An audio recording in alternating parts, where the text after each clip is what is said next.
Hi there, it's Mary here with more Playboy related trivia. So this is part 3 and the final part of my Playboy trivia. This one's going to deal more with the enterprise, the corporation. Playboy Enterprises Inc. is an American privately held global media and lifestyle company headquartered in Beverly Hills, California, founded by Thie Hefner to initially manage the Playboy magazine empire, which is structured into 2 primary business segments: media and licensing. The company publishes Playboy magazine in the United States and licenses foreign editions of Playboy around the world, operates Playboy.com, and creates content for distribution via television networks, websites, mobile platforms, and radio. Thie Hefner was born on April 9th, 1926 to parents Grace Caroline and Glenn Lucius. Hef has had a total of 3 wives and 4 children in his life. He divorced twice, so he does have a widow. Which my condolences to she and all of his close friends and family, of course. Playboy Enterprises was created in 1953 as the HMH Publishing Inc. for the purpose of publishing Playboy. The company went public in 1971. Playboy became the largest selling and most enduring and most influential men's magazine in the world, leading to a number of successful global businesses. Currently, the magazine is published in more than 20 countries around the world, and products featuring the company's trademarks drive more than $1 billion in sales annually. Today, Playboy Enterprises Inc., combined with its subsidiaries, engages in the development and distribution of content, products, and high-profile events that embody both eroticism and fine art. The Playboy Rabbit logo is one of the most widely recognized and popular brands in the world. Based in Beverly Hills, California, having closed its former headquarters in Chicago, Illinois in April of 2012, in January 2013, the company said it employed 165. I don't think that counts all the models, but maybe it does. The jaunty rabbit was quickly a popular symbol of extroverted male culture, becoming a lucrative source of merchandising revenue for Playboy. In the 1950s, it was adopted as military aircraft insignia for the Navy's VX-4 Fighter Evaluation Squadron. The publishing segment is responsible for publishing Playboy magazine, a general interest magazine targeted to men, special editions, books, and calendars, and the licensing of international editions of Playboy magazine. The magazine is the largest monthly men's magazine in the United States and in the world, based on the combined circulation of the U.S. and international editions.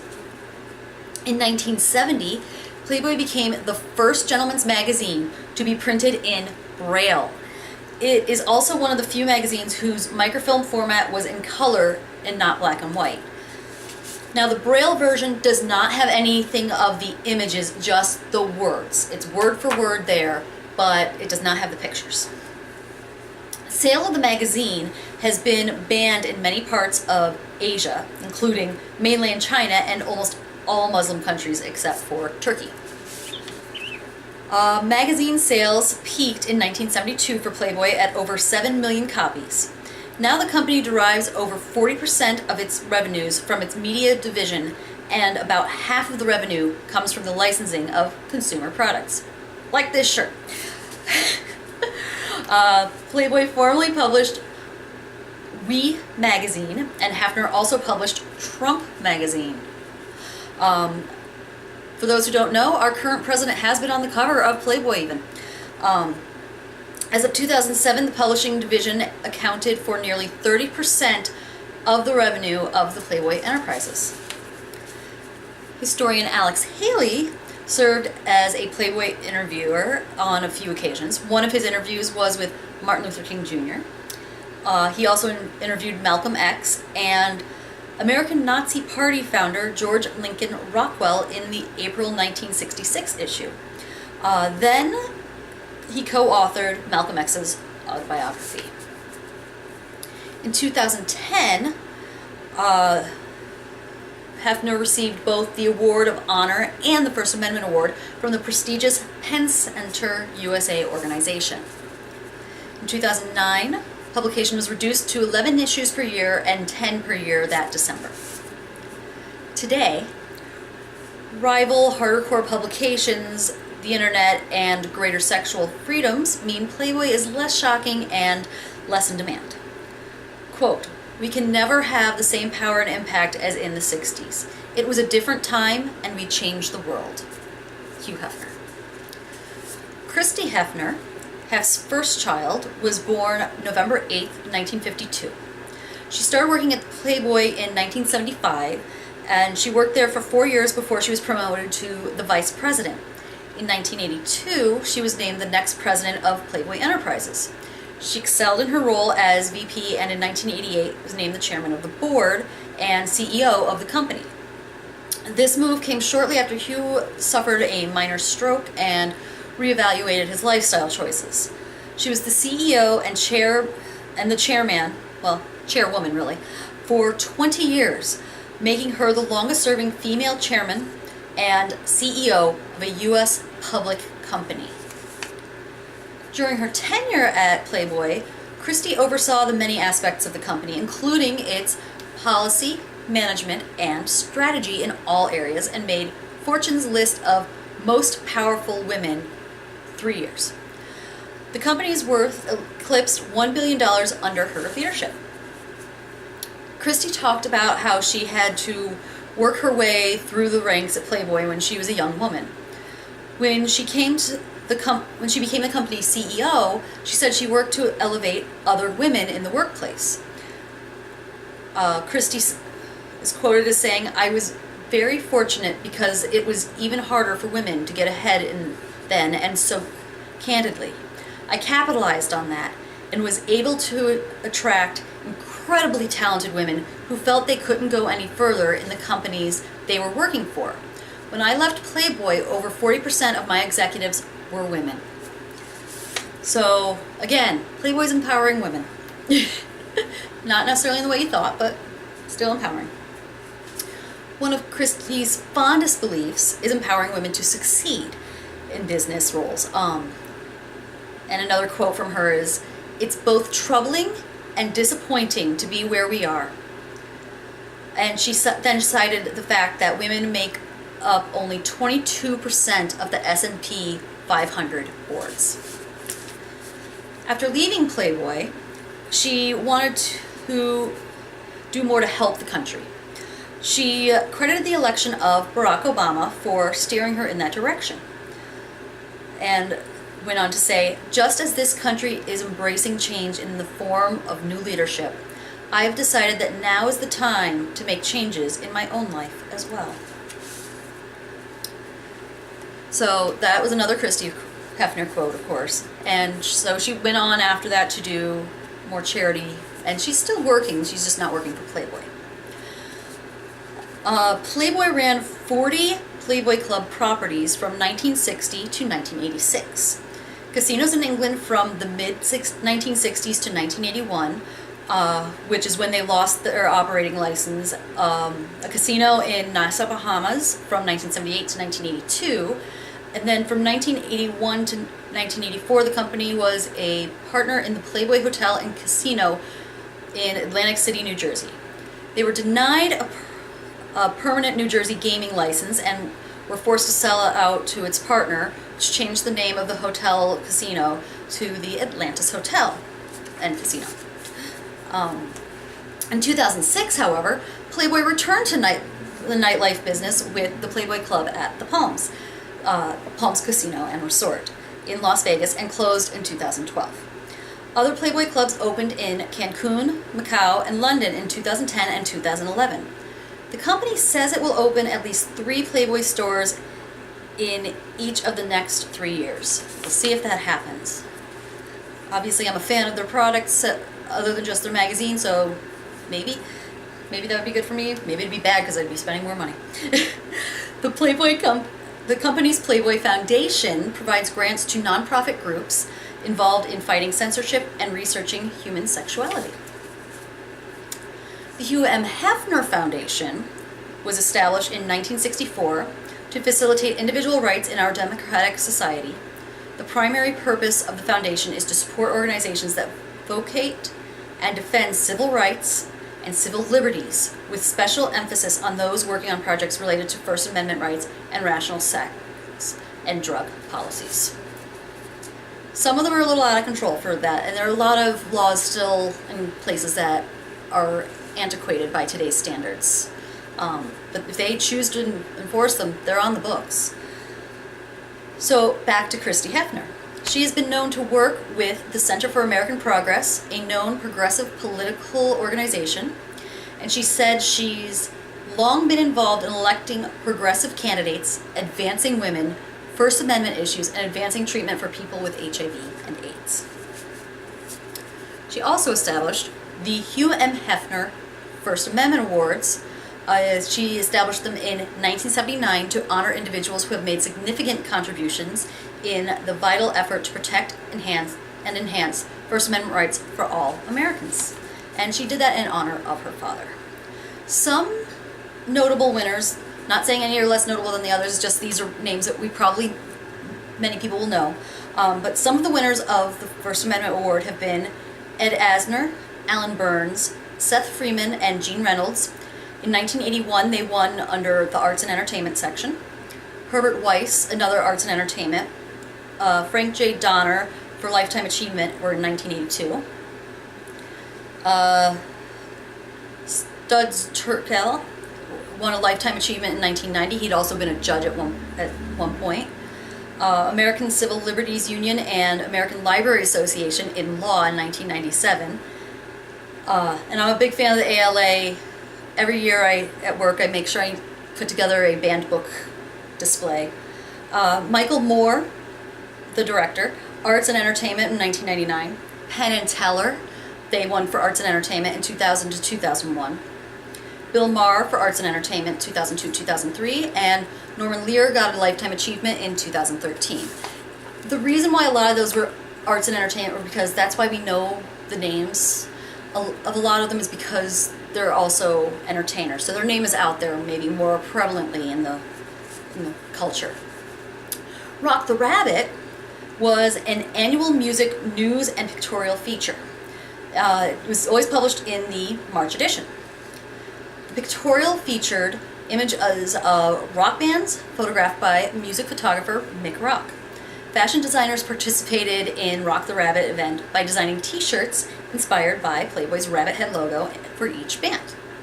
The shirts were sold at Playboy's retailers and auctioned off to raise money for AIDS at Lifebeat, the music industry fights AIDS. So big on those, on trying to help others as well in the world. On the television series Playboy's Penthouse, Hefner paved the way as the first televised program to feature mixed groups of African American and white performers and audience members together. That was not done back then. It's just like Captain Kirk's Kiss was a big deal because it was a black and white kiss on TV, and that was the first time that was on television. He also fought against the Jim Crow laws in the South by integrating Playboy clubs in Miami and New Orleans. In 1982, the company diversified into cable television with programming typically more explicit than the magazines. The Playboy Entertainment Group is a division of Playboy Enterprises that includes Playboy TV and Playboy Online, which is the fastest growing revenue source for the company. This under both the Playboy and Spice brand names. So those scrambled channels, Playboy, back when you could have scrambled channels, were usually Playboy or Spice. When I was a kid, you'd get scrambled channels on your cable. Those were both owned by Playboy.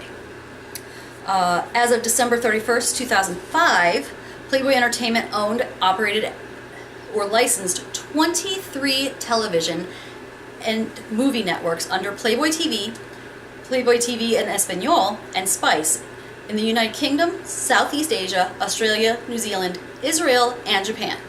In 2005, a Playboy satellite radio station launched on Sirius Satellite Radio. It also distributes various non-Playboy branded movies and continues to repackage and remarket its catalog of previously released DVD titles company-wide. Marketing operations consist of Alta Loma Entertainment, the Playboy Jazz Festival, and Playmate Promotions. Alta Loma Entertainment functions as a production company that leverages its assets, including editorial material, as well as icons such as the Playmates, the Playboy Mansion, and Mr. Hefner, to develop original programming for other television networks. Playboy Entertainment's revenue is derived from domestic television, international television, online, and other sources. And currently, the entertainment division accounts for over 60% of the revenue of the Playboy enterprises. It's a lot of heft there. Multiple subscription-based websites and online video on-demand theaters under the Playboy and Spice names are offered by the company. It also operates e-commerce websites, including PlayboyStore.com for purchasing Playboy-branded fashions, calendars, DVDs, jewelry, collectibles, back issues of Playboy magazine and special editions, as well as non-Playboy branded products, and SpiceTVStore.com, which offers adult-oriented products including DVDs, lingerie, and sensual products. Now, lately I feel like the PlayboyStore.com is not as varied as the information I've currently found on it is. It used to have a lot more and be a lot more affordable. But they do still have some stuff. It's just not quite as varied as before and accessible as before. Available since 1994, Playboy Online produces original content that mostly differs from the print editions of the publications produced by Playboy Publishing. It regularly features themed online pictorials, like women at work at ... They have other pictorials too, but that's just the easiest one to reference. Playboy Online should not be confused with the now defunct Playboy Digital. Playboy Digital began production late in 2005 as an electronic duplicate of the physical print offerings within the publishing group. But like I said, it's now defunct. Playboy Online, or Playboy.com, is the internet business segment of Playboy Enterprises, Inc. It falls within the Playboy Entertainment business segment, which is the largest of the company's 3 business segments. It's the fastest growing revenue line item in Playboy Enterprises, accounting for 15% of the corporate revenue, which comes from both online subscriptions to Playboy Cyber Club and from e-commerce, including internet advertising. In 2010, Playboy introduced the Smoking Jacket, a safe-for-work website designed to appeal to young men while avoiding nude images or keywords that would cause the site to be filtered or otherwise prohibited in the workplace. I look at that as, or just, you don't need your neighbor or somebody who might happen to come in and see your computer get upset because that might offend them. Some people are offended by nudity in certain language, and that's okay, but some people are not offended by it.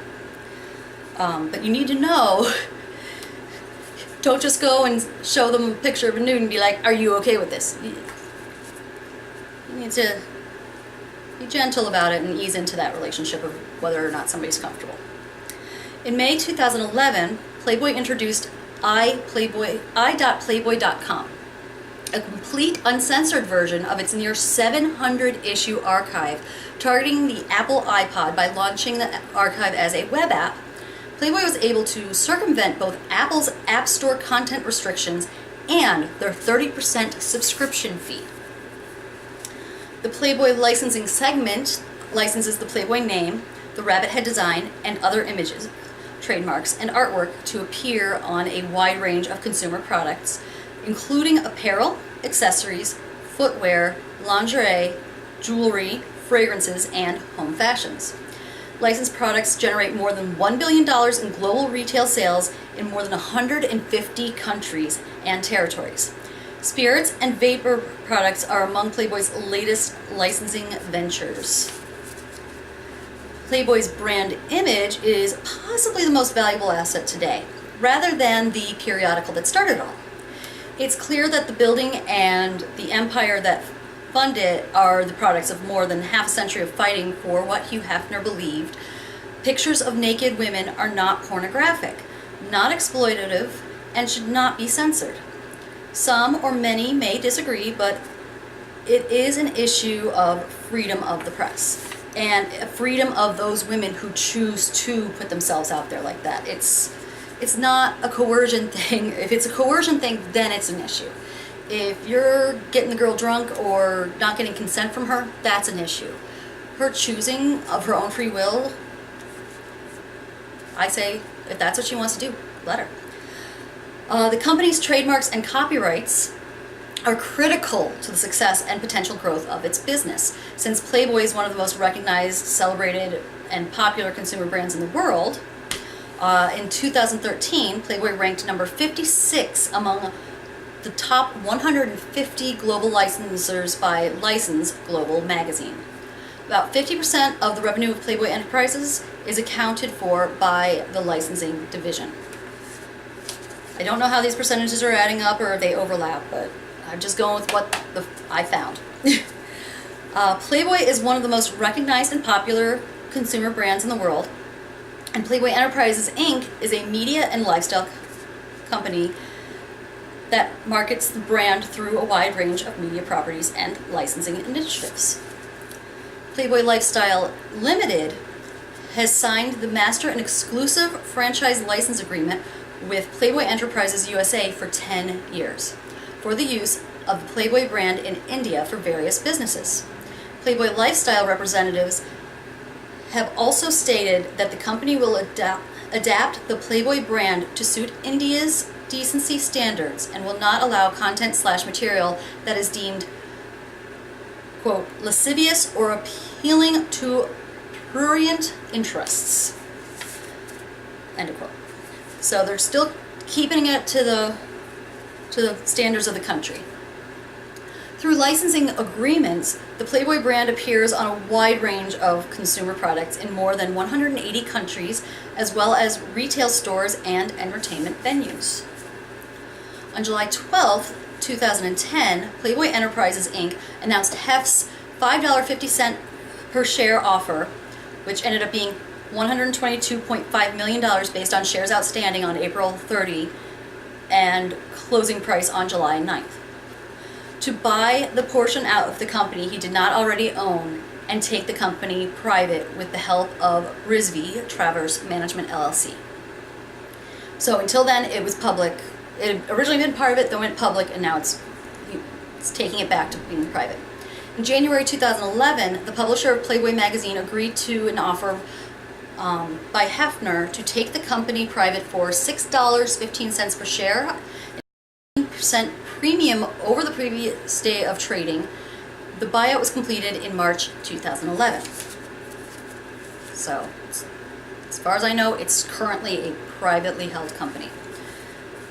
But, I mean, with his will, I don't know how that was divided up. Probably the bulk of it to his children, so still probably technically private unless they sell.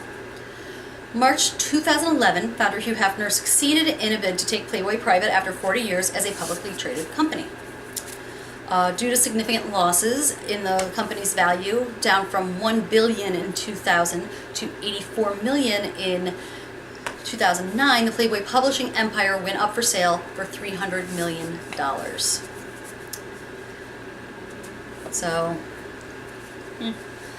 I heard rumors that they turned down an offer from Larry Flint to buy the company, but I think he was also offering less money. And I don't know if they were really cool with Larry Flint and his way of doing things. Hugh Hefner never owned the Playboy Mansion outright. Technically, it belonged to the Playboy Enterprises and was leased to him for $100 a year. But when the estate was sold in 2016, he paid $1 million per year to rent to stay there. So the report that Hefner sold the mansion is inaccurate, because he never owned the mansion, but rather rented it from the company, of which he had 70% of the company's voting stock. The company sold the mansion with the condition that Hefner would be permitted to remain there for the rest of his life, which turned out to be 1 year, approximately. In January 2016, the Playboy Mansion was put on the market for $200 million on condition that Hefner would continue to work and live in the mansion. Later that year, it was sold to Darren Metropolis, a principal at private equity from Metropolis and Company, for $100 million. Metropolis planned to reconnect the Playboy Mansion property with a neighboring estate that he purchased in 2009, combining the two for a 7.3-acre, 3-hectare compound as his own private residence. So that one is interesting. The adjoining one that he bought was actually a very similar English Tudor house, basically almost like a mini version of the Playboy Mansion, apparently, that Hugh Hefner had bought when he and Kimberly Conrad split up but did not divorce. And that was so that his kids could still live basically on both properties, going back and forth as they wished. They could be close to both parents without the parents having to cohabitate. There are little rumblings out there about possibly turning Playboy Mansion West into a historical landmark site. And I don't know how that's going to affect Metropolis's plans to restore the mansion and how much he would have freedom on that.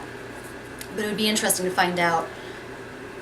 But hopefully some interesting stuff, a little drier than some of the other Playboy facts, but still important to know. I hope you're all having a great day. Please be kind to each other. Feel free to speak up for yourself, be respectful, and have a great day.